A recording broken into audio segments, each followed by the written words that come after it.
बालभारती साधूंची शिकवण. एकदा एक साधू फिरत फिरत एका नगरीत आला.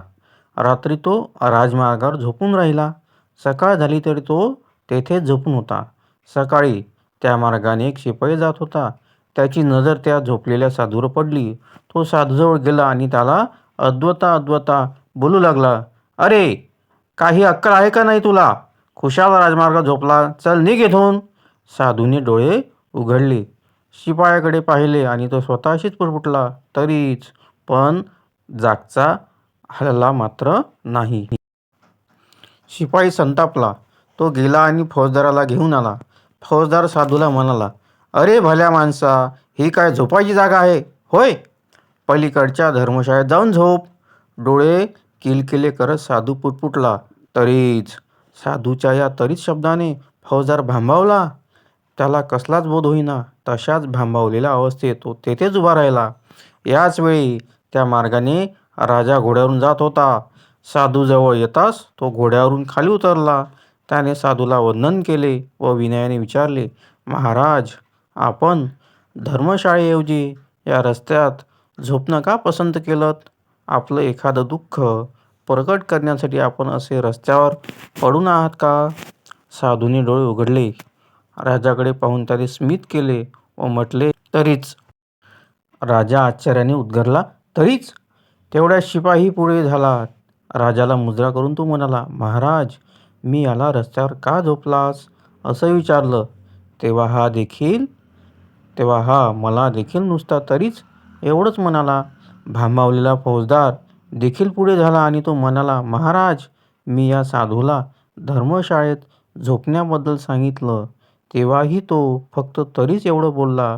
राजाने साधूला हात जोडून म्हटले, "महाराज, आपल्या या तरीचचा अर्थ मला सांगण्याची कृपा करावी." साधू उठून बसला आणि सांगू लागला, "महाराज, आपल्या आधी आपले 2 नौकर आले. पहिल्याच्या बोलण्यात उद्धटपणा होता. त्यावरून मी मनात ओळखलं की हा शिपाई आहे म्हणून.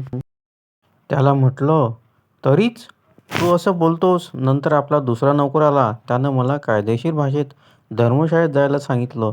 त्याच्या बोलण्यात उद्धटपणा नव्हता, पण नम्रताही नव्हती. यावरून मी ओळखलं की हा कोणी अधिकारी असावा. म्हणून मी म्हटलं, 'तरीच.' राजा लगेच म्हणाला, "पण महाराज, आपण मलाही तरीच असं म्हणालात, ते का?" "राजा, तू माझ्याशी नम्रतेने बोललास. तुझ्या बोलण्यात नम्रता, शालीनता, सहानुभूती होती. यावरून मी ओळखलं की हा राजा असावा. म्हणून मी म्हटलं, 'तरीच.'"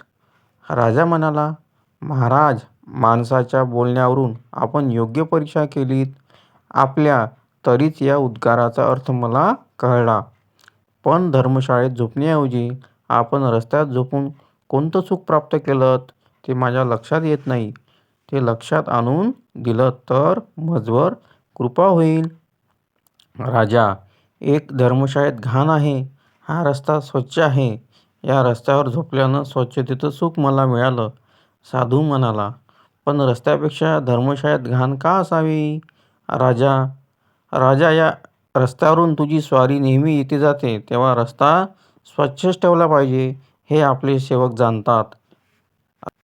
राजा धर्मशाळेत थोडाच जातो, मग तेथील घाण दूर करण्याची त्यांना जरूर काय? आपले सारे सेवक याच वृत्तीचे उपासक. त्यांना वाटतं ही घाण दूर करणं हे काम आपलं थोडंच आहे. राजा, आता मी धर्मशाळा स्वच्छ करायला जातो." राजाने साधूचे पाय धरले. तो म्हणाला, "महाराज, आपण माझे खरे हितचिंतक आहात.